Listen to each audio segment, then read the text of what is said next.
here are our two new little additions. Our little babies, Nubian doelings. And they were born January 3rd, 2011.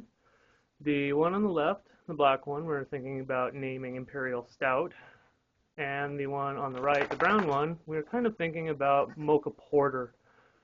Temporary names for now, but we'll get their personalities a little bit better here in the next few days. Right now we're feeding them 3 times a day, milk substitute, bottle babying them, so they will grow up hopefully to give us lots of good goat's milk. So welcome to our 2 new additions.